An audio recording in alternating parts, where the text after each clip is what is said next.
All right, good evening, everyone. Good evening, everyone. Good evening. All right. Welcome to the Durham Public Schools monthly meeting. We are now in session. At this time, we wish to extend a warm welcome to everyone who's joining us. We have some folks in person as well as those who might be streaming online. The purpose of this meeting is to inform our parents, staff, and constituents about the work aligned with our mission to embrace, educate, and empower every student to innovate, to serve, and to lead. The interpreters for tonight are Martha Romo Iguirles and Marty Ramirez. Thank you for taking the time to join us. The next item on our agenda is a moment of silence. We'll begin that now.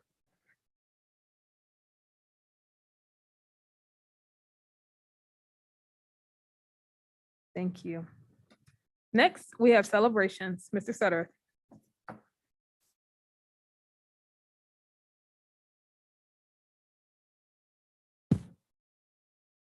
Good afternoon, good evening, board members, and Happy New Year. I am pleased to begin our celebrations with the first Student of the Month for the 2022-2023 school year.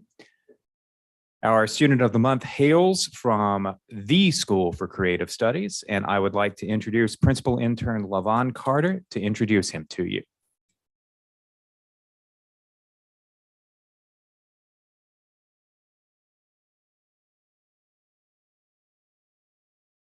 Today. Hi, as Mr. Chip Sutherland mentioned, my name is LaVon Carter. I'm the principal intern at the School for Creative Studies. We are greatly honored to have one of our students, Mr. Andrew Bekeith, honored as the Student of the Month for Durham Public Schools. Andrew?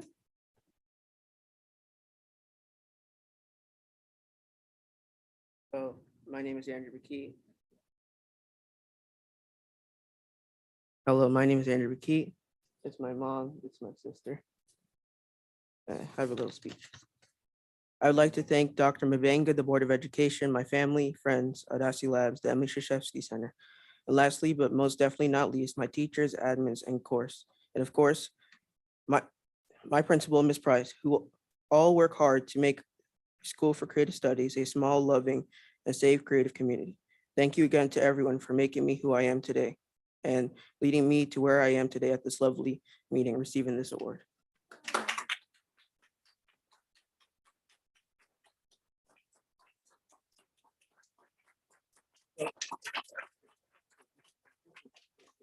Just a minute. So I have a few words to say about what the Student of the Month recognition means. The Student of the Month recognition is about students who demonstrate character, perseverance, academic excellence. If you're named a Student of the Month at one of our schools, it means that you have made an impression. You've demonstrated that you are a leader. And for that reason, I have a few things for you.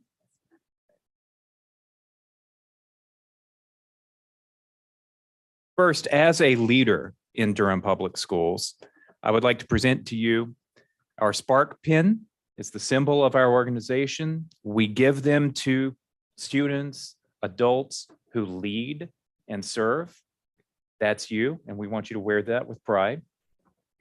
I also have a gift for you from our friends at Triangle E-Cycling, a really nice laptop. Turn to you.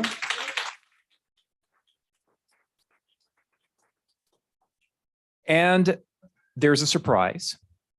I would like to introduce and invite a familiar face to come up to the podium representing the Raven Family Foundation with a special announcement for the Student of the Month for this month and every month. I'd like to invite Frederick Raven up.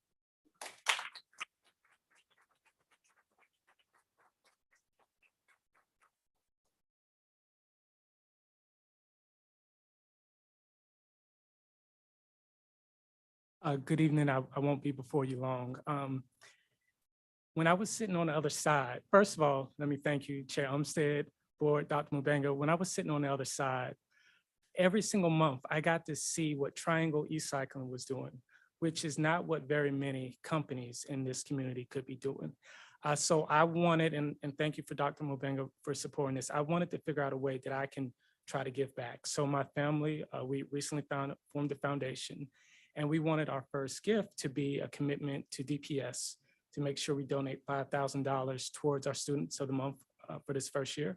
So Mr. Andrew, you're going to be the first scholarship recipient.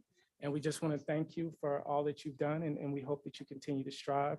And thank you again to DPS for allowing us to give back. Thank you.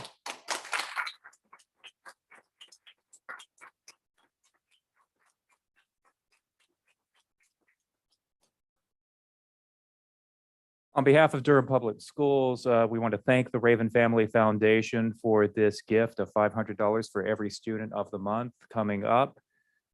Congratulations. Thank you. And we would be honored if you would join, if you and your family would walk the red carpet and shake hands or fist bump, however our board members are feeling it, to receive their appreciation for everything that you've done as a student and everything you've done for the School for Creative Studies.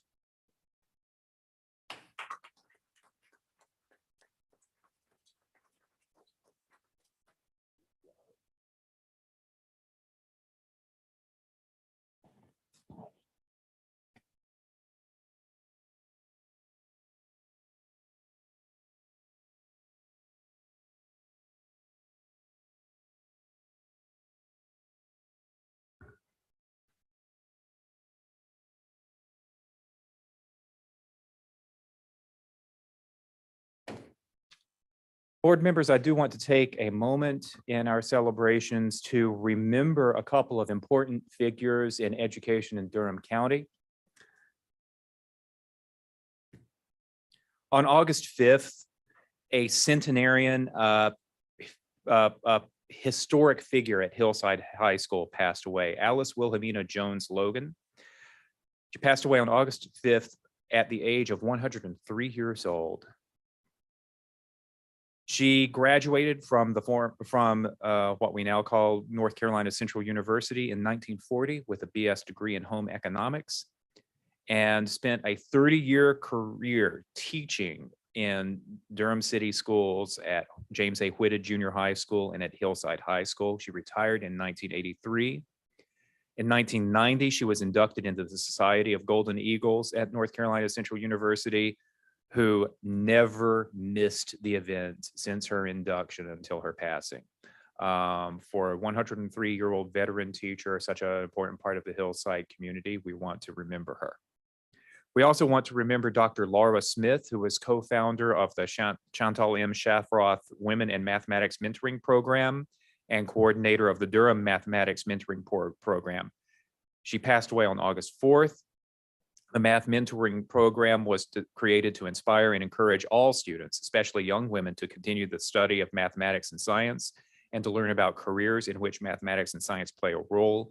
And Dr. Smith was a steadfast supporter of mathematics and of all students in Durham Public Schools, and we remember her as well. Our final celebration is another Spark Award. And as I was telling our student of the month, the Spark Award is for people who distinguish themselves as leaders. And when that Spark Award goes to an employee of Durham Public Schools, it is for an employee who has gone above and beyond the call. And the person who is receiving this Spark Award has answered that call more times than I would consider to be possible or even healthy. I would like to call up Dr. Nakia Hardy, Deputy Superintendent, to present tonight's Spark Award.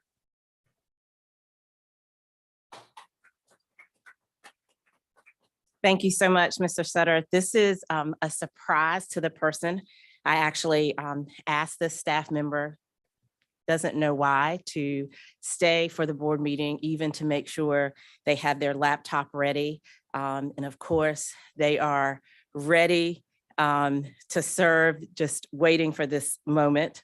I have the great privilege and honor to recognize Dr. Al Royster. Going above and beyond the call. This spring, during a leadership transition, Dr. Royster took on the role of principal at Neal Middle School, while still being responsible for multiple district projects as a member of a director and part of student services. He provided stability to the Neal community, led with a spirit of excellence and always doing what was right for our children. Because he is detail-oriented, a strong project manager, he was able to ensure multiple district projects like our student handbook were updated and complete for us to begin this academic school year, still while being principal at Neal. Dr. Royster cares about the DPS community. He quickly built relationships with the Neal community and created an atmosphere of mutual respect for students and staff. When I think about Dr. Royster, I know our community thinks reliable, dependable, caring, optimistic, and he loves DPS. For all of these reasons, we wanted to recognize you tonight. Congratulations.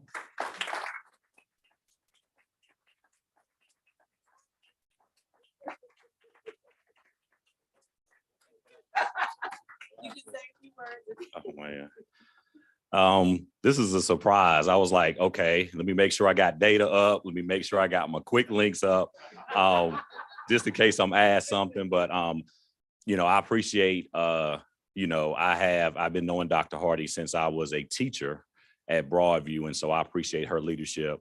Also, I guess my former supervisor, Dr. Maddox Perry, is here, and I can't even call her by her first name now. I still call her by her last name, even though we're colleagues, because that's just how much respect I have for her.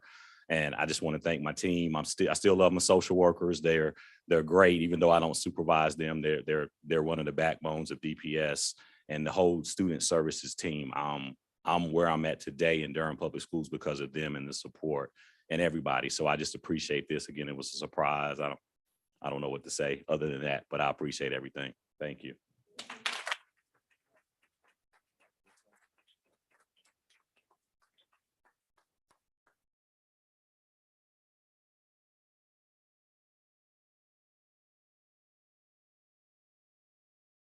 Board members and colleagues, that completes our celebrations for the evening.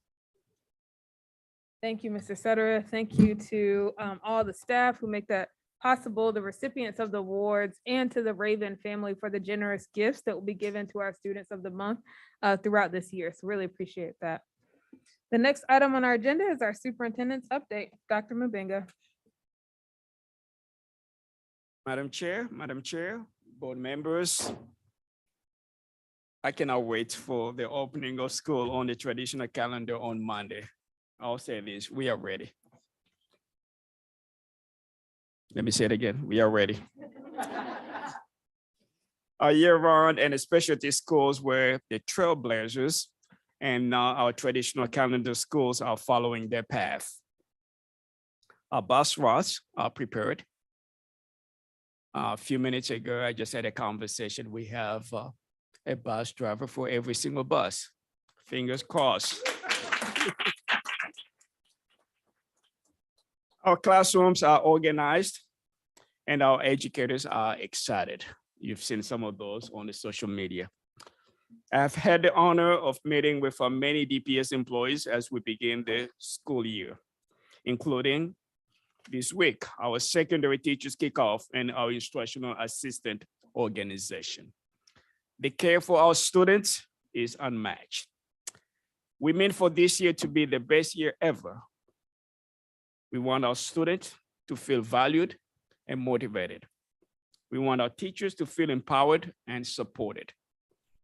We want our community to feel proud of our schools. And now that we have a full year of re-engaging our students and re-establishing in-person learning under our belts, I'm confident we will achieve all those things. Guided by our strategic plan, we are reclaiming Durham Public Schools as the best choice for our families and the best hope for igniting the limitless potential for all Durham children and youth.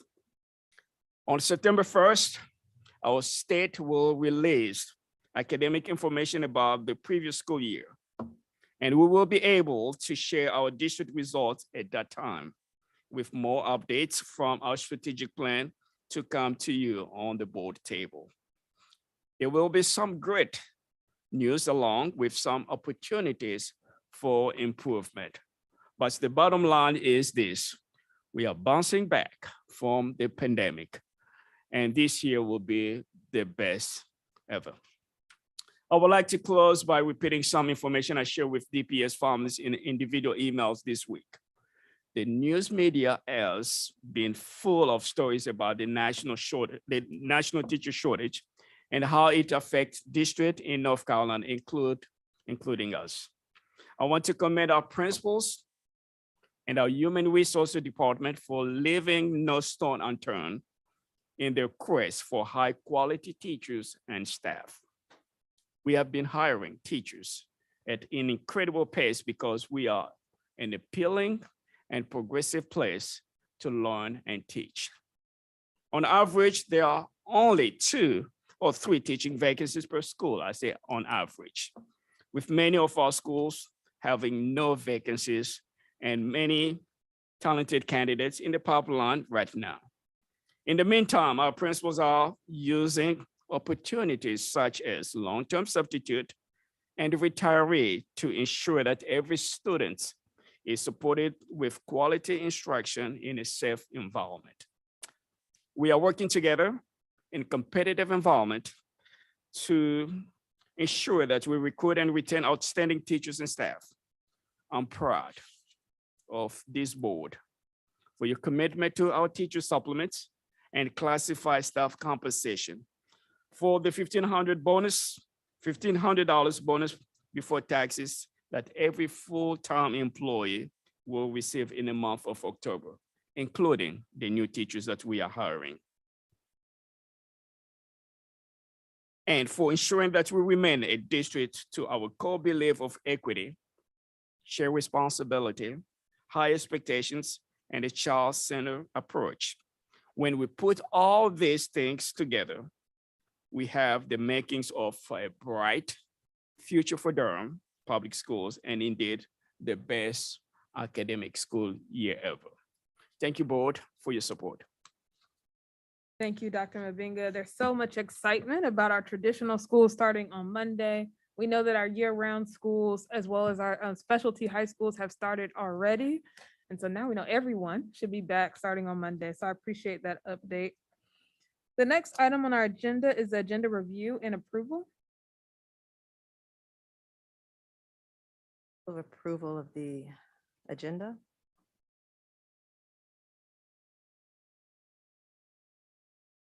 It's been moved by Ms. Lewis, seconded by Ms. Valladares. Any other discussion? All those in favor say aye. Any opposed? It passes unanimously. The next item on our agenda is the Board of Education monthly meeting minutes. They're from June 23rd, 2022. Move approval of the minutes as presented. Second. It's been moved by Ms. Byer, seconded by Ms. Chavez. Any other discussion? All those in favor say aye. Aye. Any opposed, please use the same sign. Passes unanimously. The next item on our agenda is general public comment. We have one speaker who signed up this evening. But before we get started, I'm going to do a quick review of the rules. For our public comment speakers, please state your name. And if you're speaking for an organization, please state your name and the name of that organization. Second, we ask that speakers are asked to present their comments within 3 minutes. There's a timer on the podium. When the yellow light comes on, you have 1 minute left to start winding up your remarks. When the red light comes on, it will beep, which indicates that your time is up. Complaints about named staff, students, or parents should not be voiced in open session. However, we are very interested in hearing your concerns with regard to public education, safety of our students, or to the operation of the school system. Finally, board members will listen carefully and consider your comments, but we do not engage in a discussion with our speakers. Our first public comment speaker is Karen Hodelman. I apologize.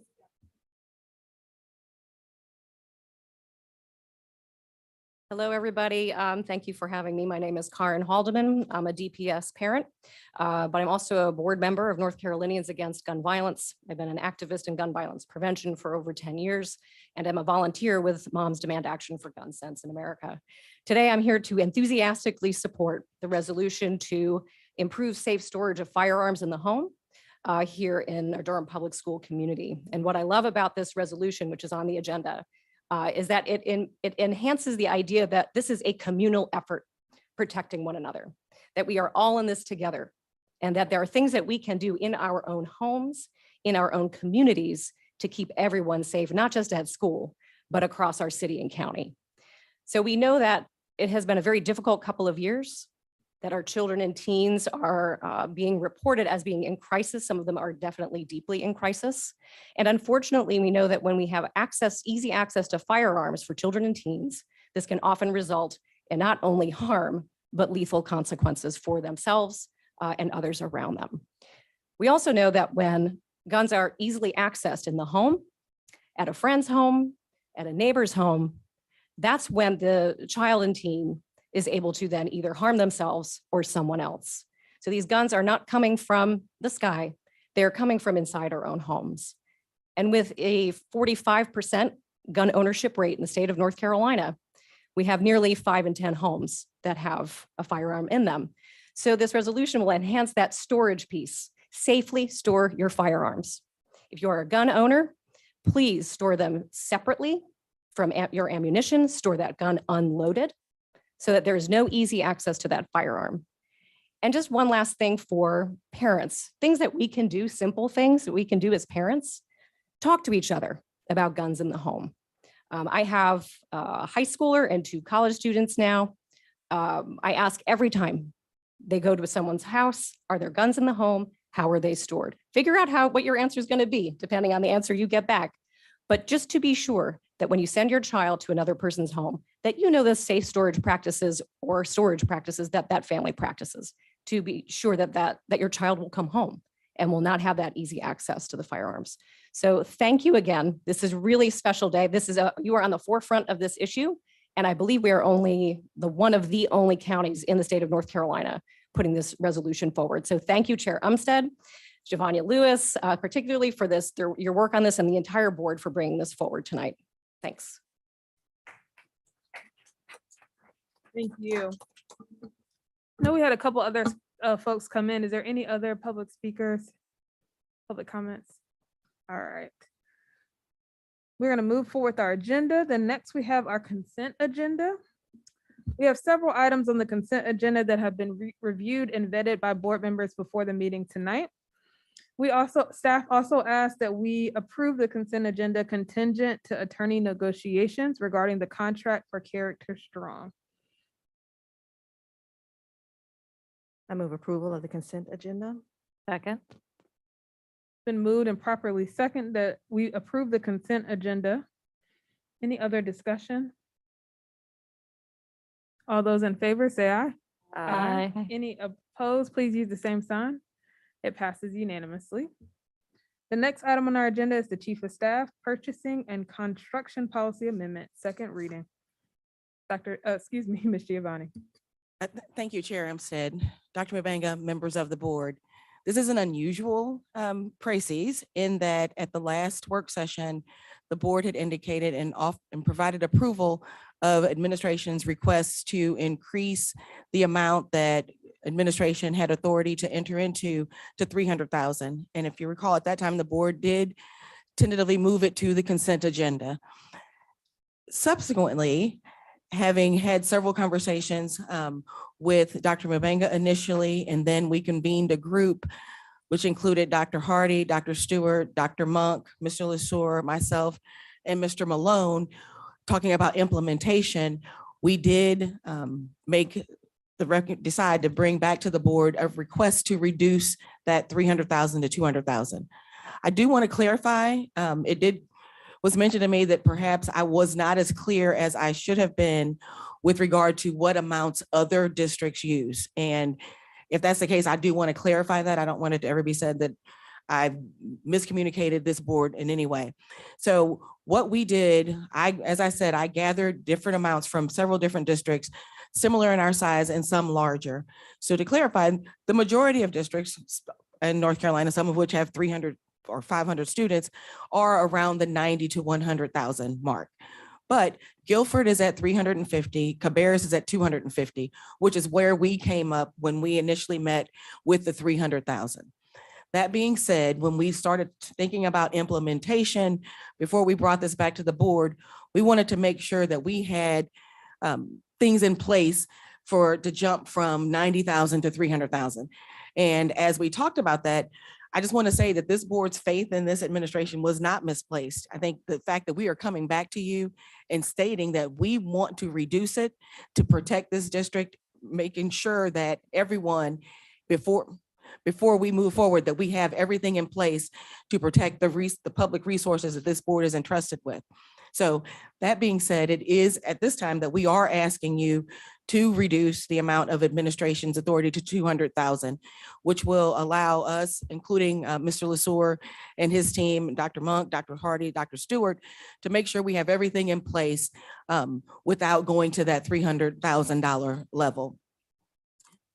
I will say that the other thing that came out of that meeting is we are asking, and this wasn't in the last meeting, we are asking this board to include in the new policy that this policy administration, this one and all future administrations, have to bring back to this board every June, less than every 2 years in June, this policy, so this board can look at what those contracts are and make sure that it is still satisfied with what it is that is happening with the contracts and the administration.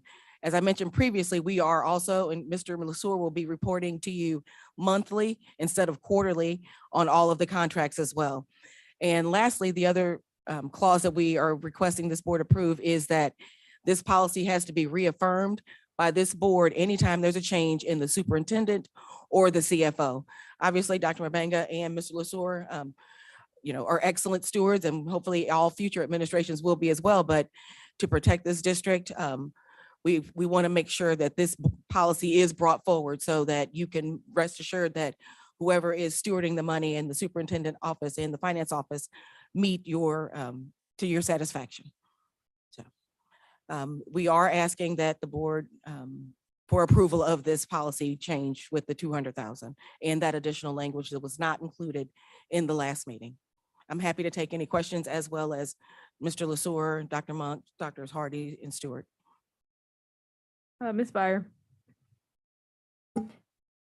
Thank you so much for that clarification and for that update. I think the amount of 300,000 was what was giving me pause at the work session, and I appreciate that you all had further conversations. Can you double check? I just want to make sure that we got the correction in every policy, and I might be flipping around in board docs in the wrong place, but 9030 has a 300,000 in it in line 2. It says additional requirements for contracts in excess of 300,000. And I'm not sure if that one needs to be changed to 200 or not. Anybody else on that? Is that? Where is it located? So policy 9030. B2 or B2, wait, B2C or something, yeah. So I think I would Or defer. additional requirements for contracts in excess of 300,000, it still says. And I just wanted y'all to double check that on the last page of the 2 of 2 of policy 9030. Anybody else seeing that? I don't think that the administration is recommending a change to the $500,000 number that was presented at the last meeting for construction contracts. Is that correct? That's correct. Yeah, this one says in excess of 300,000. So I thought that was supposed to be a 200 to be consistent, unless I'm reading this entirely wrong. Now, the construction threshold is 500,000. And this Just is a To be construction. clear, right? So that policy. policy deals with the construction contract. So they're requesting 2 thresholds, 200 for non-construction contracts and 500,000 for construction contracts is the proposal from the administration. Okay, I'm just not clear what this 300,000 in this policy is then, what that additional threshold is, but maybe. Yeah, so that's not a, like a contract approval by the board. This is talking about additional requirements that have to be submitted by the contractor as it relates to change orders. So it's not contracts approved by the board. Thank you. I appreciate that clarification. That's helpful to me. Any other discussion? I want to say thank you all for doing those revisions. I think the numbers kind of gave me pause as we were growing such a large amount from where we normally were. I would like to ask, I know that says this policy would be reviewed every 2 years, but I would like in a year for us to kind of review the policy, have a report on how it's going. I know we'll get those monthly reports from Paul, but I want us to be able to check in a little bit more so that we're able to kind of keep track of how this is working. I think we have extreme faith in our administration. We know that we have a lot of construction projects coming soon. And so I think I would want to touch base before 2 years to have a sense of what's happening with the policy. So to clarify, Chair Umstead, what you're asking or instructing me to do then is this policy will be brought back to the board annually in June. Is that acceptable? Yes. Okay. And I think it's the policy with a report on how it's gone, changes that have been made in the processes. I know you all are putting together a lot of checks and balances around that. So how do we get a report on the update of how the changes are going? Any other questions or discussion? A quick question, is this still considered a second reading when we make our motion with the amendments?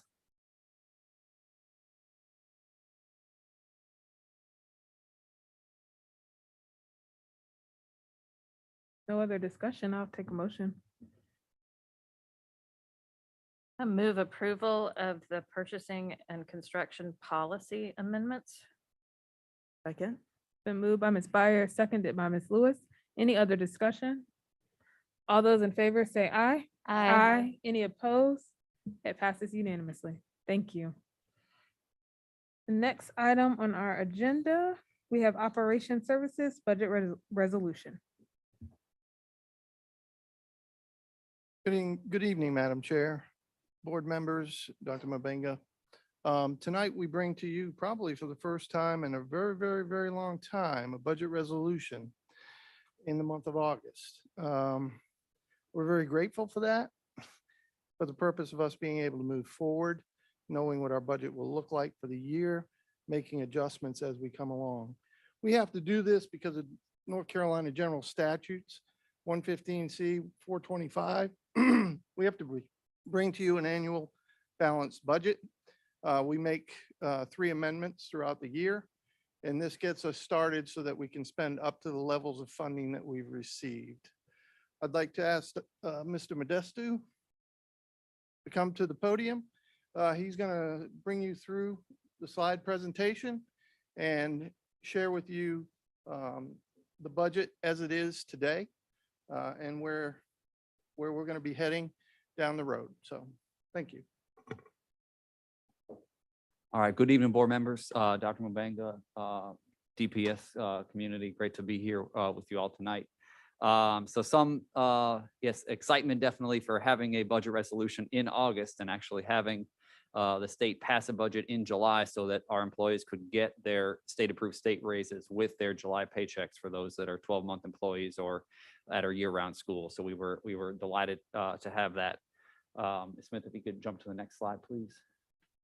So just some quick highlights to begin with about what was in the budget that was approved by the North Carolina General Assembly for the 22-23 fiscal year. This teacher state pay went from $35,460 to $37,000. The average was 4.2% for teachers when you factor in both the changes in the underlying salary schedule and the teacher year of experience step increase. But that ranged from 2.5% to 7.2% based on years of experience and licensure type. More generally with the higher pay raises for those in the earlier years of experience. We continue to have psychologists, speech language pathologists, and audiologists to receive an additional salary supplement that the legislature implemented last year, as well as for school counselors. That was included again in this year's budget. Assistant principal pay is still tied to the teacher salary schedule, so they receive commensurately the same increases that the teachers do, just 19% on top of that. So the only assistant principals that are actually paid more as a teacher are those with both national board and master's degree pay, and they're held harmless at what they would have received monthly as a teacher. For principals, they received a 4% salary increase. And they're still using a 3-year best 2 of 3 starting back in 2018-19 for their EVOS results at their schools up until December of this year. And then in January, they're going to be using the EVOS results and their current year's best 1 of 2 average daily membership to determine their pay from January through June of 2023. There's something that may happen at the State Board of Education next month, that there's a discussion item on this for the State Board of Education with regards to that, but we won't know anything until that's happened.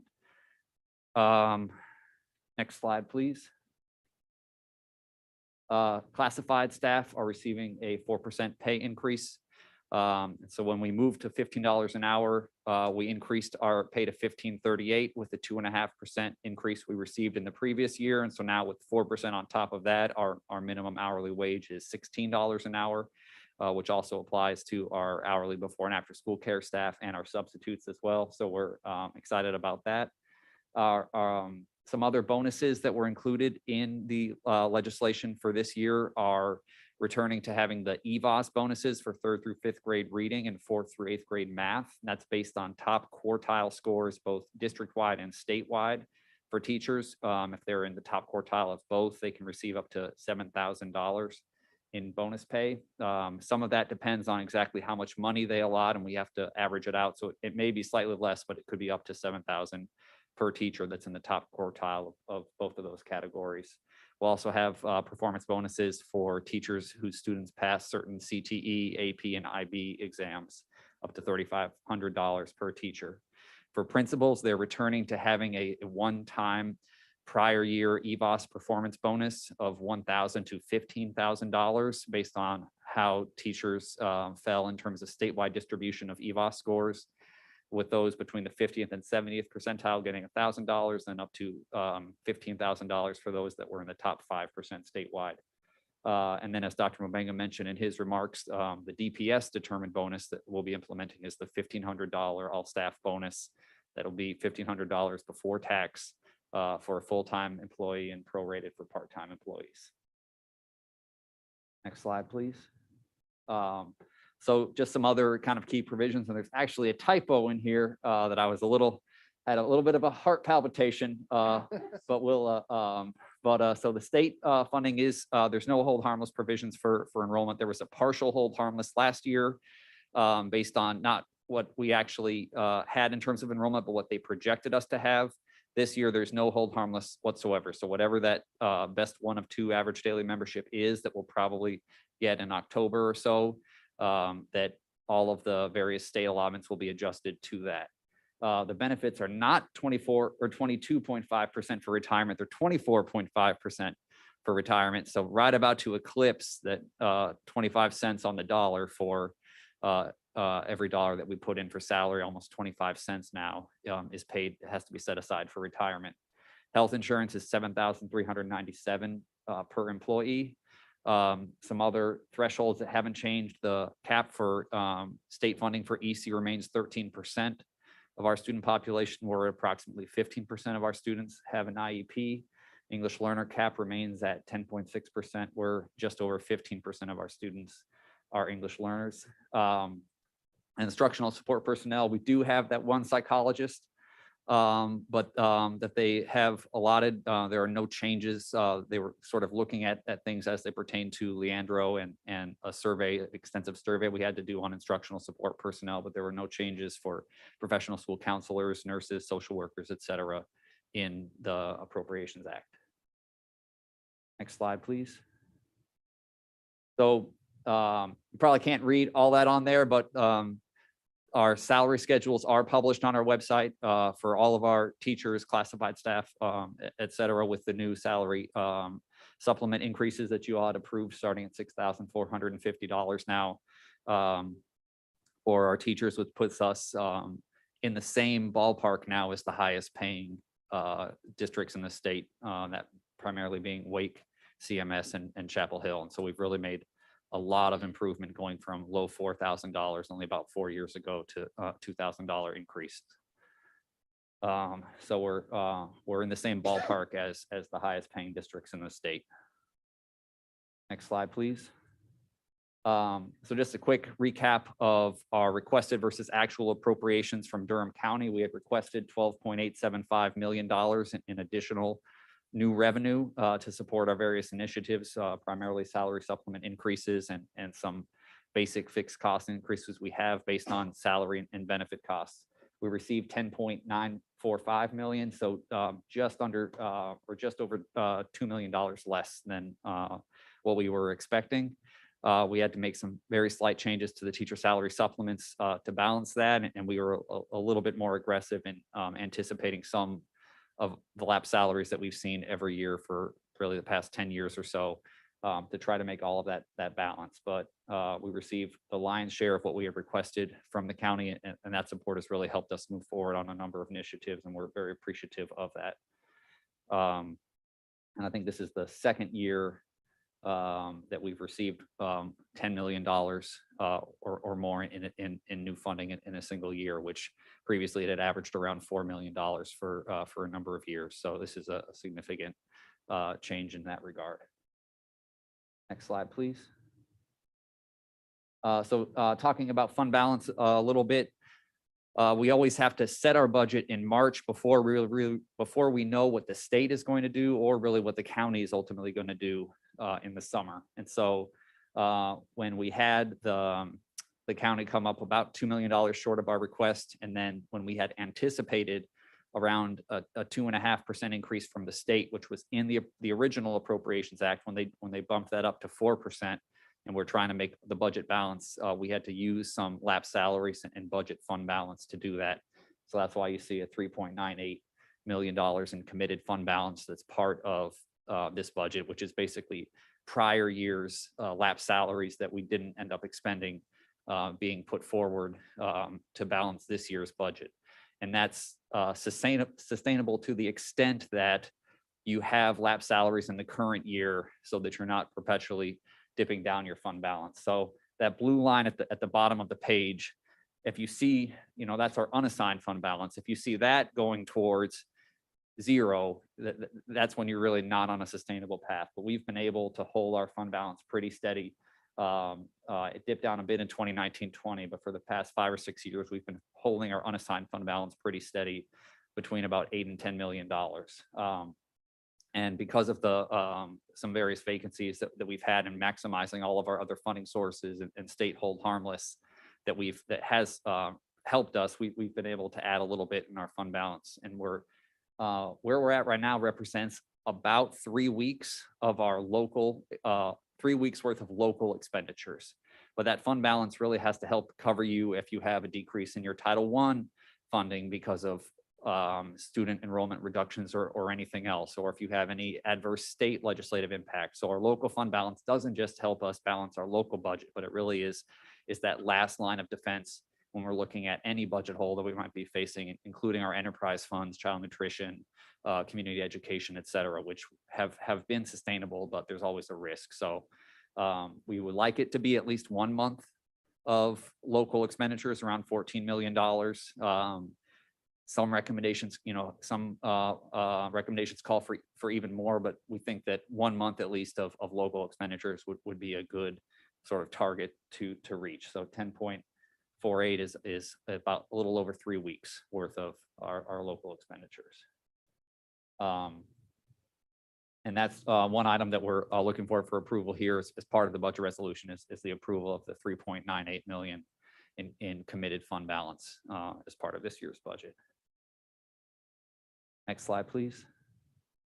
So when we're looking at our overall budget, again, we have something that's quite unusual in the federal COVID relief money that we've had is rather unprecedented. It even surpasses significantly the American Recovery and Reinvestment Act funding from about a decade ago in the wake of the Great Recession. This is of a much larger scale. So we have that broken out separately from our regular federal recurring funds that we have for IDEA, students with disabilities, and Title I primarily. State funding is about 56% of our general revenues. Local is about 36%, which is really strong. Federal funds still remain a little bit less than 10% of our general revenues. Our capital funds of 108 million, that's down from about 160 million because we did a lot of projects, as we can see with the opening of Lyons Farm Elementary, with the progress on Northern High School, site prep and everything at Murray Massenburg, et cetera. And so when we go out and issue new bonds to support the rest of the 10-year CIP, you'll see that going up. Really, we're just carrying over the 160 some odd million that we had in the prior year's budget resolution, those that are still carrying forward on those projects that are really often 3 to 5 year projects that we have in the works. We'll jump to the next slide, please. So for our personnel, you can see that really half of our staff are classroom teachers, which is of course our core business, but instructional support staff, our media coordinators, our professional school counselors, our social workers, psychologists, nurses, our instructional coaches, all of those positions, we have more than 1,000. So you can really see of that rich support that we have, instructional assistants as well, right behind those teachers. Our operational support is primarily our child nutrition workers, our bus drivers, our custodians, our maintenance staff, making sure that we can have school every day. Technical and administrative support staff, that's primarily, you're looking at IT staff, you're looking at your school treasurer, your data manager, all of the folks in HR, human resource, or finance, all the various departments that just keep the district running. School leadership are your principals and assistant principals. Central administrative staff is everyone that's kind of in charge of all the various departments across administrative services, academic services, et cetera. And before and after school care staff, we have 102 full-time personnel. We're really excited. That's been about 80 full-time equivalent personnel, which is obviously less than the before and after school care workers, but a lot of them aren't working full-time. We're really excited about a program that Dr. Danner and Ms. Super Edwards had put in place with a grant where we're going to be able to hire about 29 instructional assistants who are going to work starting at 10 o'clock and then work through about 6 o'clock or 5 or so in the after school care. And that's really going to increase our capacity there. So we're really excited to be able to manage those grant funds to make that happen. The exhibit at the bottom just breaks down percentage of our personnel by funding source. And so we have 61% of our personnel are funded from state funds. That's a little bit up from around 56% of our revenues. Our general fund or general revenues were from state. We really try to use all of our state dollars for people because of longevity pay, annual leave payout, all the various types of benefits, workers' comp. We want to maximize those state dollars. So that's why you see a disproportionate percentage of people as compared to the ratios of the dollars themselves. So just having those as a breakout for your reference. Next slide, please. So our expense by purpose, you can see, again, just like with the personnel, that overwhelmingly the majority of our funds are on school-based. Instructional services, our second largest area actually right now is capital investments. And you see school districts kind of oscillating a little bit in terms of higher and lower capital expenditures. Those tend to come in cycles. And we're with the state of our buildings, I believe it's 28 are more than 50 years old. With the state of our buildings, we're in a rather capital intensive phase and will be probably for the next 10 years looking at our capital improvement plan. So expect to see that continuing to be high. And we have, I'll mention here, 5,250 full-time equivalent personnel. I believe we might be on the brink. I was looking at the various data from the county with IBM actually losing employees. We may be jumping up into that second highest employer in the county, but there's kind of been a trend with IBM, and it had been the second for a long time behind Duke, which is ahead by a mile. But so I think we might be on the verge of eclipsing them. And I'll kind of move relatively quickly through these so that we can have questions if you all have these here as part of the full budget resolution book. If we can jump to the next slide, please. So our budget resolution expenses by object. So again, we're seeing that the vast majority, a little over 80% of our non-capital budget is spent on people. And so when we're talking about budget, we're talking about the people that make sure our students get to school, that they have a healthy, nutritious meal, that they're in a safe, functional building, that they're being instructed and cared for the whole life cycle of a day. And so I think it's just important to underscore that more than $4 out of $5 are spent on personnel when you exclude our capital, which is really a separate funding stream. When you look at purchase services, sometimes people forget that we have 6 million square feet of building space, and you have to pay utilities on those. So by far the largest things, 10 plus million. It vacillates a little bit, but around $10 million is just on on electricity, natural gas, and water for 6 million square feet. In addition to all of the various contracts we have, both in operational services and academic services. One other thing, just to underscore, when we're looking at our budget of $683 million, it's actually slightly higher in the budget resolution itself. All of this information excludes, we have an estimated about $32.5 million in charter school pass-throughs that we're going to be issuing to the 14 schools that are located in Durham County, and about 35 or so charter schools that are within the greater Triangle or Piedmont region. And approximately 7,512 is what we estimate as the number of students who reside in Durham County who will attend a charter school in or outside of Durham County. So for the purposes of these summary numbers, that excludes that $32.5 million in pass-through funding that is a part of the overall Durham County appropriation that you saw on some previous slides. Next slide, please. Oh yeah, we've got some appendix information about breaking the same information out, just looking at our local funds. But really just wanted to open up for question discussions, and that again, we're just very excited that we have a budget, that we're not going to be doing retroactive payments in January, and have all that uncertainty hanging over teachers' heads, that that we know the path forward for this fiscal year. Thank you, Mr. Modestu and team, for putting this presentation together. Board members, are there any questions, discussion? Mr. Sears. So disturbing to see, well, first off, thank you. Thank you. We know this is not easy. But I want to focus in on one kind of narrow point, and I want to ask for some expertise to remind us. Disturbing to see the bonus conversation coming back. It was in the news today, some of the things that Mr. Modestu shared, but would you remind us or educate us again on how that EVOS success is calculated with the proficiency versus growth? And I know you can't deconvolute the entire thing for us, but give us an overview, if you would, what is your understanding of how they calculate that success?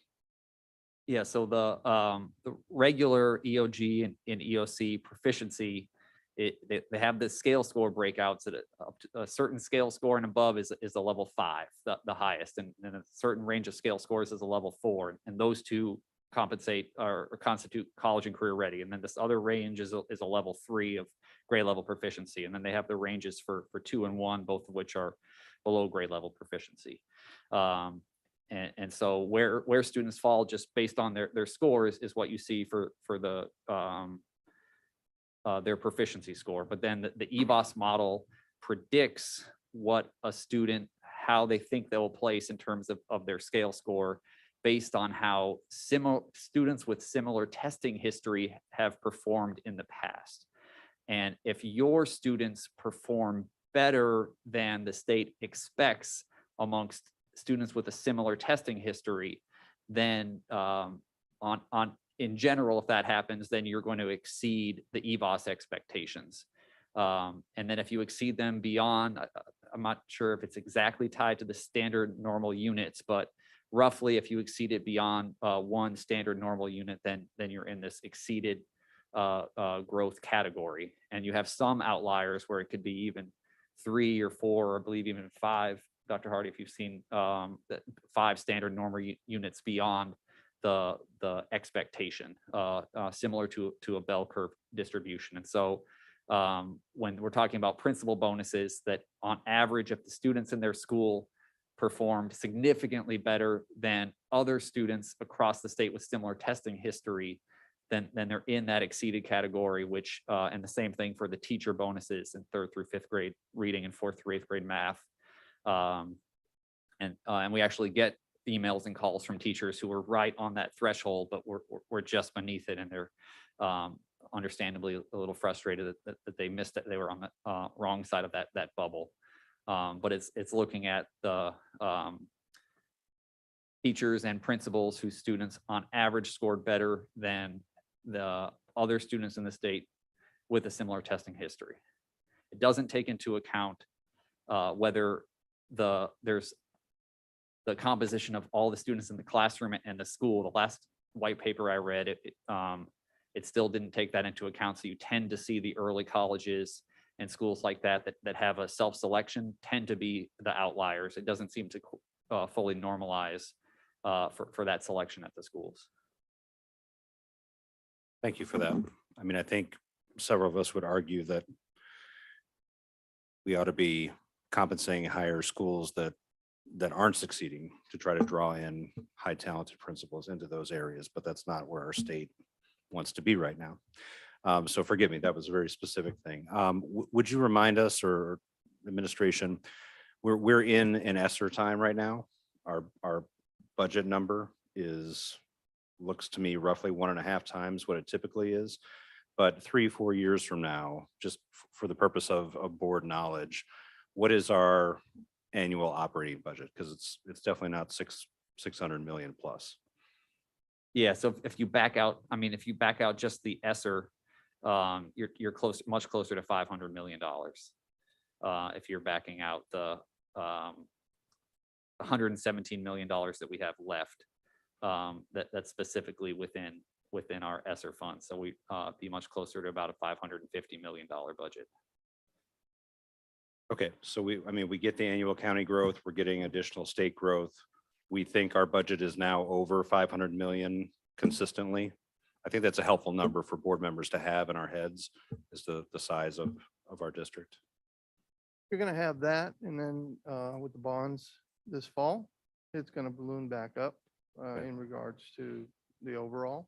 So, but yeah, going forward, we're looking at the 480, 500,000 with annual increases that we hope to get. All right, thank you. But yeah, sorry, just to break out the capital, where as that can only be spent on buildings and major long-term assets. So 550 becomes 450 of and yeah, so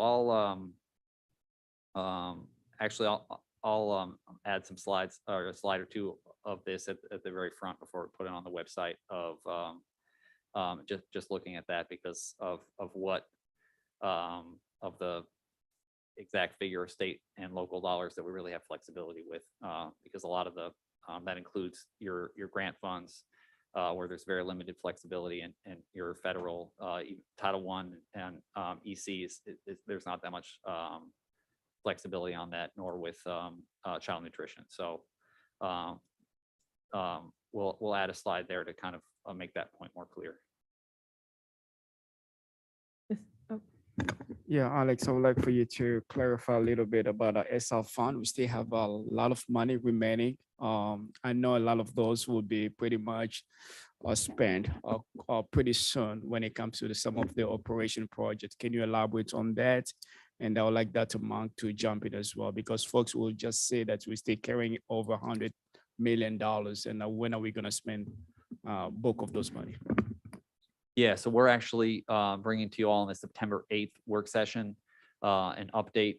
We had started to move to quarterly updates, and the last update was in June. So on September 8th, we'll be bringing you a full summary of all of the ESSER funds that remain, both those that we're closing out now that expire in September of this year, as well as all of the rest of the bulk of the funds that expire in September of 23 and 24. And a lot of, and I'll let Dr. Monk jump in here, a lot of the work the planning work is going on for the capital projects, which has to happen before the major expenditures are incurred. Thank you, Alice. That's correct. As a matter of fact, we'll be bringing some contracts as well to the September the 8th board meeting for approval by the board that's related to HVAC upgrades. The board passed contracts for outdoor equipment in June. We'll be bringing contracts as applicable for the installation of those outdoor learning areas. And then we have some major boiler and chiller renovations that we'll be bringing depending on what season that we're actually in. Ms. Lewis. Thank you for this presentation, this update. It is good to have a budget resolution at the beginning of the school year. And just again, appreciate your thoroughness in explaining the different line items and percentages and where it's allotted to. I agree with Mr. Sears about the EVA scores that the state is putting on our system as well. So thank you for raising that question. Still, like before, I'm disappointed in the caps that we have for our ELL and the students with disabilities. Again, the state does not fully fund what our need is. So that's disappointing to see. But I would like to say also, one other thing I saw with the state, and I know we can't control the state, but maybe something we can think about locally. When I was looking at slide 5, the teacher salary schedule, one of the things I noticed is that the base salary for educators stays the same between 25 and 31 plus years. And as we're looking at retention, I'm wondering, do you know what percentage of teachers fall in that range that we currently have on staff? Or could we find that out, what percentage of years of service our teachers are? And I'm wondering if finding that information out, if there's an incentive that can be considered in weighing teacher supplements for those who have been around longer to maybe create an incentive for them to stay just a little bit longer, if we could do some sort of local supplement to support that. So we can certainly bring back some information on where they are in the ranges and come up with some thoughts on how we could bring to light your recommendation. And I think I said this before, my mother just retired as an educator in Cumberland County. And when they're ready to retire, they're ready to retire. But if there's anything that we can consider as far as incentives for our teacher supplements for those that don't see that kind of increase in their later years of service, 25 to 31 years. Thank you. Additional, Ms. Byer. So I want to start with deep appreciation for our finance staff for the transparency and the detailed work that you all continuously lead, the awards you win. The work that you have done, Mr. Modestu and Mr. Lesueur, has helped us make the case locally that we need strong support for our staff. And I'm glad to hear that our certified folks are at 16. I think it's time to start that conversation locally on how we get them up from there. And I know we started, I'm glad to hear that we lead the state in teacher pay. We're in the top 4 or 5 districts. We started that conversation and that dreaming 2 to 3 years ago before we got here. And so just as we pass one budget, I think it's time to start thinking about the next. I've seen so many headlines across the state. Teachers get raises. Woo! I mean, that's how they show up, right? But really the message is state continues to fail to meet constitutional obligation to students in North Carolina. There is a Leandro rally this Saturday in Raleigh. Folks can come from 10 to noon and join us over there. North Carolina is near the bottom of all the states, not just southern states, all the states in teacher pay. It's just shameful. The labor market for every position has moved and shifted, especially post-pandemic. We have to take care of our people as they are doing really difficult work. I'm glad to see that our teacher supplement does move up in those steps where the state has kept people frozen. We want and desperately need those experienced educators to mentor younger teachers. The majority of our teachers are in their early years, and we need to hold on to them as well. I'm glad to hear Dr. Mabenga's report that we feel ready. But the pipeline has been intentionally broken, and we won't be ready the year after and the year after if young people do not choose this profession. I also want to make sure we're clear, because I don't think we remind folks very often. As you all are making individual choices for your children, research came out just this week that traditional public schools outperform charter schools. I need you all to know it, hear it, believe it. It's true nationally, and it's true in this community. And so I want folks that are on the fence to really consider, if you're thinking about a charter school, your individual choice makes a difference for our community. Come visit Durham Public Schools, come trust us with your children. And if your charter school, if the demographics of your student population do not look like this community, there's a reason. Come join Durham Public Schools. And that is the best choice you can often make for your children and your family. I don't know what questions I have. I just, I start the year optimistic for our people, but also hearing from them. And a lot of us have heard a lot of emails already. They're already feeling more stressed than they usually start the years. And the EVOS stuff that you were talking about, Mr. Sears, another study out this week that those school letter grades, again, they just reflect the level of challenge and student poverty within a school. And the policies that this General Assembly have put in place make it more difficult to attract and retain. So this is a good budget. And I look forward to the General Assembly like waking up and fulfilling their duty so that we can raise teacher pay and raise pay for all of the collaborative team that are working with our students. Thank you. Any other discussion or questions from board members? Ms. Valladares? Thank you so much, Mr. Modesto, for this presentation. I have a lamentation about that cap. You know, every single year we see that cap, and when it comes to our children, and it's been mentioned. You mentioned in previous years that the cap for children with disabilities was 12.75, and it went up, right, just very slightly to 13%. And that's not sufficient. And we look at the demographics. I'm so glad you included the percentages. You know, when you talk about 14% of our students require those services, and then for English learners, we have 15% of our population, 15, who are not adequately being served. And that 10.6 cap continues to hinder and limit us. And so I have a question related to, in that context, right, of deprivation, that we don't have enough, we're not getting enough support where we need it.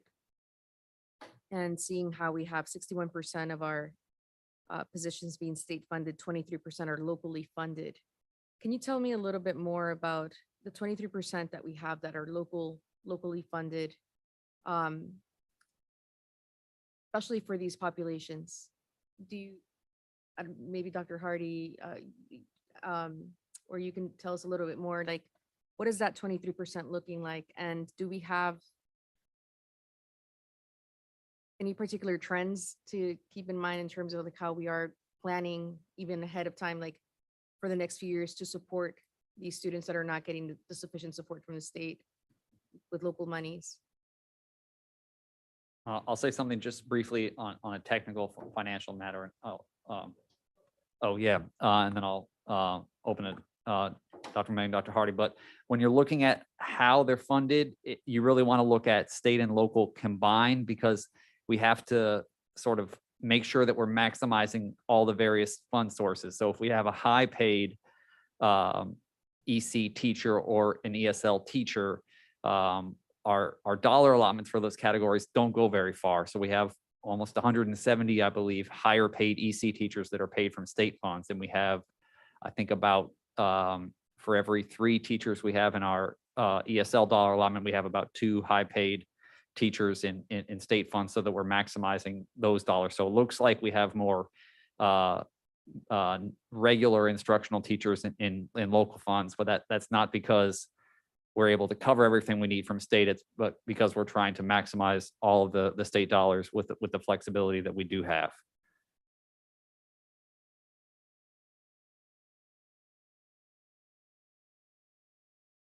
I think you covered really well. Anytime we're getting some of these 001 teacher allotments, those are position allotment, not dollar allotment. So when we get money from locally, that's pretty much dollars. And any person that's getting pay higher, we like to shift those folks to states because those are positions regardless how much the person get paid. And I think Alex make really good points. We're combining all those, then we're deciding which person we need to move. If it's a position that is higher, we move them to the state, then the cheaper one, we move them locally, so. And just one point for the distribution of teachers, we have just under 11% of our teachers have 25 or more years of experience. Those are regular classroom teachers. That doesn't include media coordinator guidance, but I don't think that would change the statistic dramatically. Any questions or discussion from board members? All right. I also want to say thank you all for this presentation and the resolution. It's good to do it now. I think there's excitement for some increases in wages for our staff. I think that 4% gets our classified staff up there. And there's so much more to do because we know that those wages were frozen for many years while our state wasn't going through a budget. And so this 4% is like kind of past due. And so I know that our educators are looking for more as well. I think there are a couple other semi-related things as we talk about budget. We know that some of our neighbors have put in some paid maternity leave. And so as we're dreaming about our budget for the upcoming year, I would love to see us cost out what that might look like to do some leave for our staff. I know we have a lot of, ran into a teacher the other day, said, I would really love to have that here in Durham Public Schools. I'm having a baby soon. And so how can we dream about that for the future? And I think it is young folks that we want to bring into our pipeline for educators, but it's also second career people and all kinds of people that we need to fill those pipelines. But we know that that's in some ways been intentionally kind of cut by our state. So how do we grow our own? We talk about that already all the time. So I just want to say thank y'all so much for this presentation and the transparency that is with our budget. This will be on our website. So a lot of people have questions about how many dollars go where. The slideshow really breaks that down really clearly. So I appreciate that. This is for action on our agenda tonight. So I'm happy to accept the motion.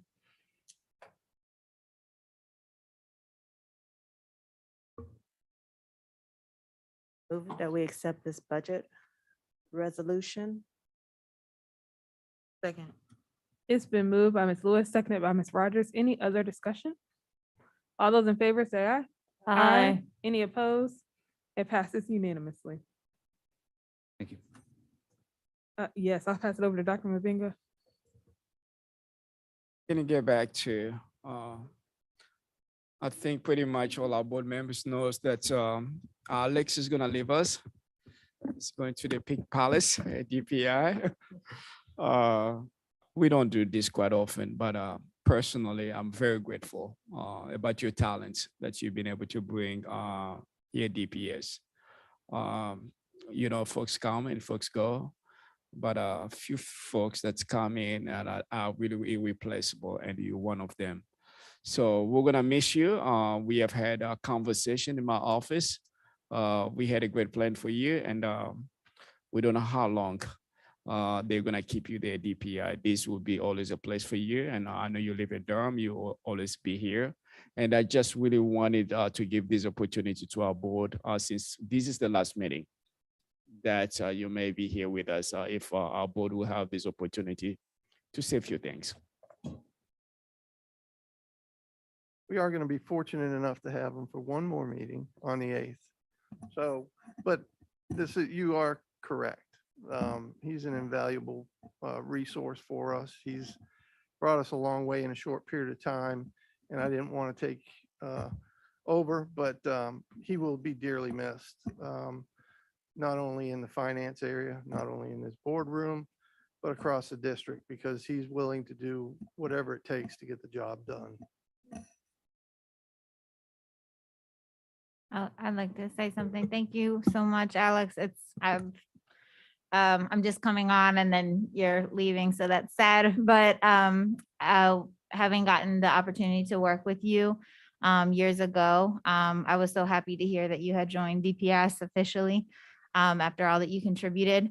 And I think you've done so much to bring more visibility, transparency to the budget, just in the way you present things, and just the way you presented tonight is an example of that. So I'm excited to see what you will do for the state.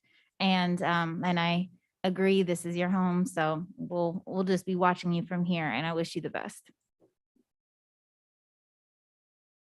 Let's hold our other ones for the next meeting. Is that all right?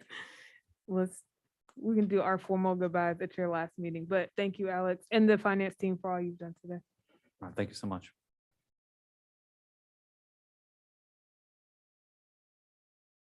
The next item on our agenda, we have two Board of Education items. We have, the first is a resolution on secure storage. This was submitted to us by a community member. We had public comment relating to it today. Our tradition as a board is when we have a resolution is that we read it together, and each board member will take a paragraph and then they'll pass on to the next. If it's all right, I'll start with Mr. Sears on this end, and then we'll move to you, Ms. Valladares, and down the dais. Durham Public Schools Board Secure Storage at Home Resolution. Whereas evidence strongly suggests that secure firearm storage at home is an essential component to any effective strategy to keep schools and students safe. Whereas an estimated 4.6 million American children live in households with at least one loaded, unlocked firearm. Whereas every year, roughly 350 children under the age of 18 unintentionally shoot themselves or someone else. That is roughly one unintentional shooting per day, and 70% of these incidents take place inside a home. Whereas another 1,200 children and teens die by gun suicide each year, most often using guns belonging to a family member. Whereas in incidents of gun violence on school grounds, 75% of active shooters are current students or recent graduates, and up to 80% of shooters under the age of 18 obtain their guns from their own home, a relative's home, or from friends. Whereas research shows that secure firearm storage practices at home are associated with up to an 85% reduction in the risk of unintentional firearm injuries among children and teens. Whereas the U.S. Secret Service National Threat Assessment Center recommends the importance of appropriate storage of weapons at home because many school attackers used firearms acquired from their homes. Whereas across the country, lawmakers, law enforcement, community members, and local leaders are working together to implement public awareness campaigns, such as the Be Smart program, which is endorsed by the National PTA and which encourages secure gun storage practices and highlights the public safety risks of unsecured guns. Whereas keeping students, teachers, and staff safe from the threat of gun violence should be the responsibility of all adult stakeholders at each of our school sites. Whereas state law imposes penalties on adults when a child gains unsupervised access to unsecured firearms. Whereas in order to continue with preventative measures to increase student and school safety, we must act now. Now, therefore, be it Resolved that the board directs the superintendent and staff to update the district website to include the statutory language of NCGS 14-315.1, storage of firearms to protect minors, and it be finally Resolved that the board directs the superintendent to work with local law enforcement agencies, health agencies, and nonprofits to collaborate and increase efforts to inform district parents and other adult stakeholders of their obligations regarding secure storage of firearms in their homes. Signed this 25th day of August, 2022. Thank you, board members. Do you have any questions or discussions about the resolution? Mr. Sears? Yes, we are going to post it on the website. Are we planning to do anything more with this resolution?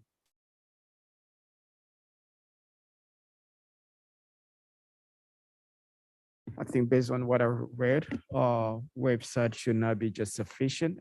We should be able to find other means as well under Mrs. Sadov as well as Dr. Stewart to see a better way also to communicate with our families. Again, working with our law enforcement, sheriff department and our SRO to find a better way also to reach out to all our stakeholders. Thank you. Ms. Lewis and then Ms. Byer. Also, speaking of sharing out with our stakeholders, want to appreciate City Councilwoman Dr. Hyman and a safety and wellness resolution that she led that they passed last week.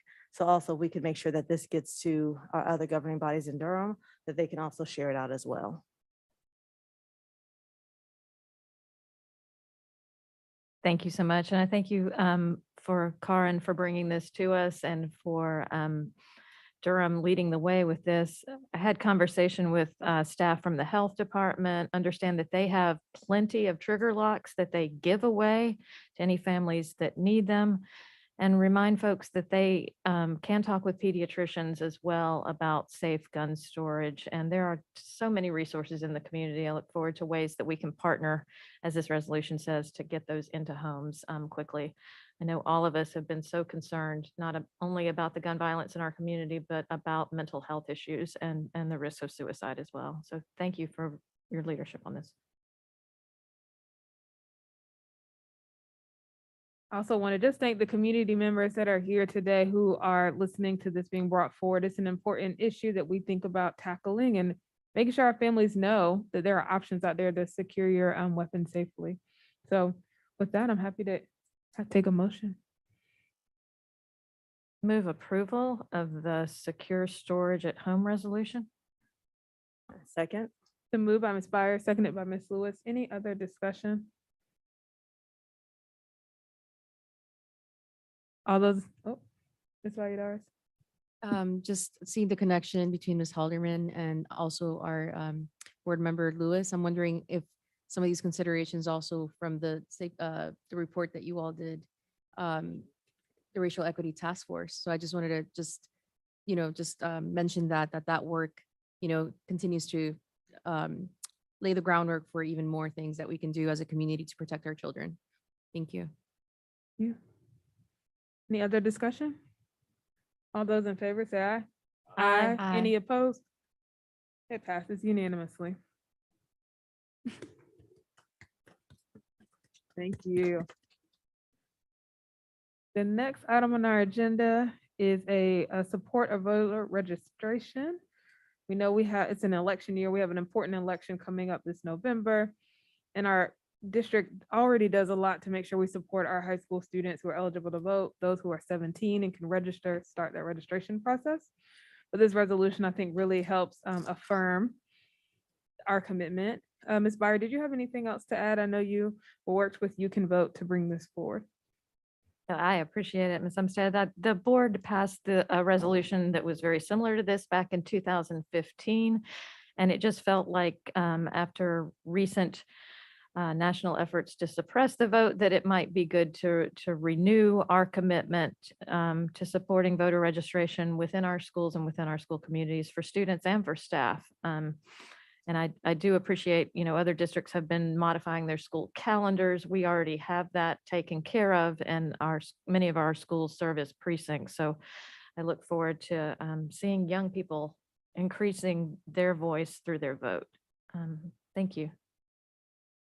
Absolutely. Let's start again with you, Mr. Sears, and we'll come down this way.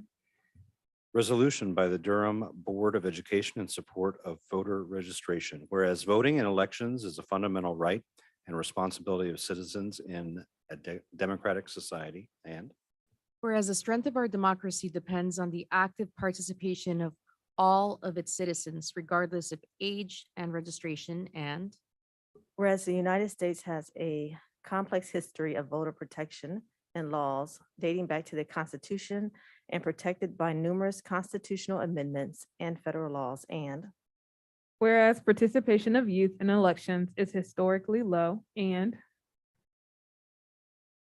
Whereas young people play a critical role in our democracy by helping to choose the people who lead us and by voicing their opinions about issues that are important to them.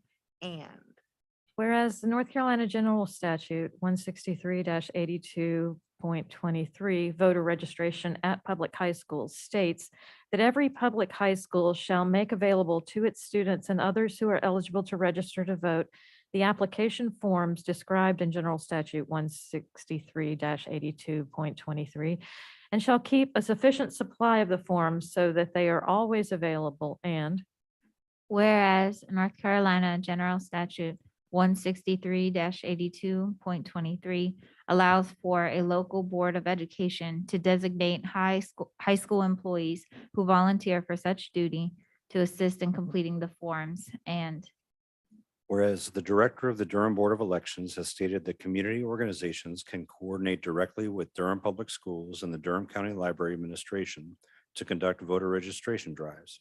And whereas the Durham Public Schools is the third largest employer in Durham, and the Durham Board of Education will work with the Durham Board of Elections to support and encourage all eligible students, families, and staff to register and vote in every election. And whereas many Durham Public School facilities also serve as voting precinct sites, and the board prioritizing increasing voter turnout in Durham. And whereas Tuesday, November 8th, 2022 has been designated a teacher workday, which will help facilitate accessibility for voters.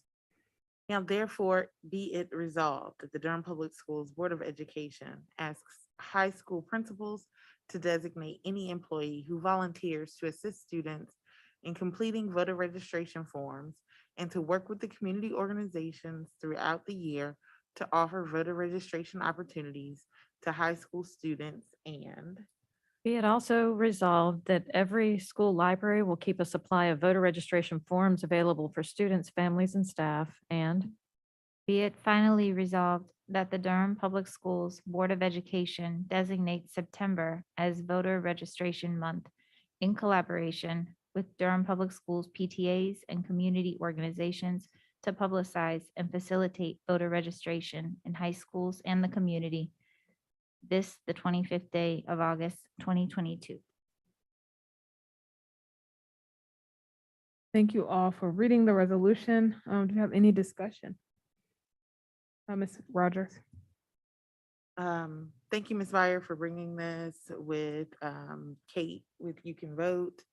I appreciate it. I'm glad to see that we're working in collaboration with Durham Council PTAs, but the name in the resolution should read Durham Council PTAs, as Durham Public Schools doesn't have a PTA function. We'll need to make that edit to the resolution. Any other discussion? Ms. Lewis. yeah, as it just may be grammatical, I'm not sure how the quick fix could be, but where it says now be it resolved that Durham Public Schools Board of Education ask high school principals to designate any employee who volunteers. I'm not sure what they're being designated to do, if there was something that should come after that, or if it's just a wording error. yeah, it's the state statute that's referenced up above. I toyed with that wording some too. You're welcome to fix it. But it's the state statute that refers to the fact that any high school employees who volunteer for such duty can assist in completing the forms. And so it's clunky wording in the statute. I couldn't figure out anything better. This is, I welcome your edits. Maybe it should be high school principals to designate any employee to assist, designate them to assist. Maybe that is it. They're designated to assist with the students in completing the voter registration. Is that? I think the volunteers volunteer part thing is throws probably it. important. Yeah, I don't think the principal can make you do Designate. it. It really needs to be a volunteer from the employee. So that. But that's where I got get it. clunky. Yeah, it is designated them to assist it. That, I think that works still. It's fine. I It's, do it wanna is, say- it's a little clunky, but But I want to say earlier, when we looked at the budget, I said, we cannot control the state. And this resolution says otherwise. As we're looking to increase voter registration, increasing access. Thank you for bringing this to us, Board Member Byer. I just want to lift up one other error too with the signature lines. Board Member Alexandra Valladares' name is not listed there. We need to get her name listed as well. And I think this is a really good resolution, and just wanted to also just make sure that as we have our voting sites, that we're abiding by the Board of Elections rules and regulations as well. We can encourage people to vote, but we can't tell them who to vote for. We want to make sure we're abiding by those rules as well, not having campaign materials at school sites and also those endorsements. So thank you for this resolution being brought forth. Yeah, I apologize, Ms. Valladares. In the board doc, somehow your name is dropped, but on the one that's posted on the website, your name is there. I don't know, it's just technical glitch, but that certainly was not intentional. So we will make those 2 edits to the resolution. Any other discussion? Happy to accept the motion.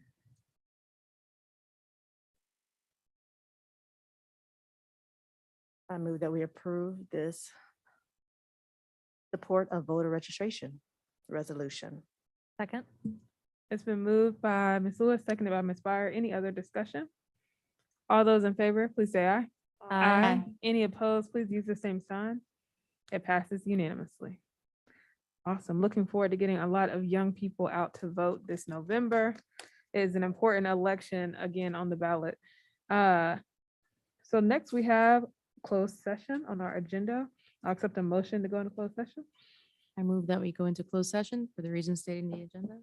Second. It's been moved by Ms. Valladares and seconded by Ms. Byer. Any other discussion?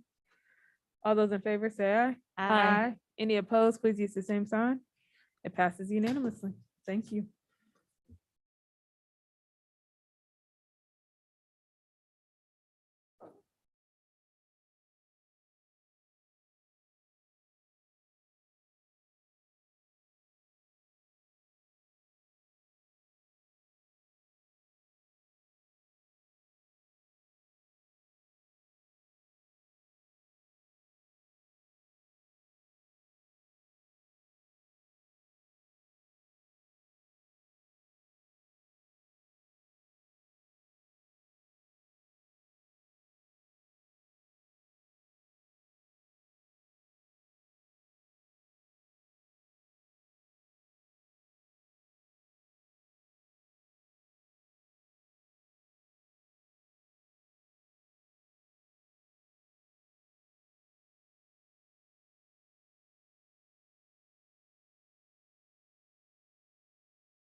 All right, we are back. We are back in open session. Dr. Mabenga.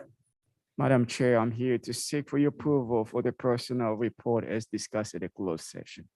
Move approval of the personnel report dated August 25th, 2022. Second. It's been moved by Ms. Byer, seconded by Ms. Lewis. Any other discussion?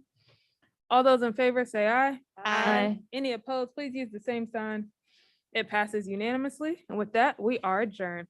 Happy first day of school to our traditional calendars, and good night, y'all.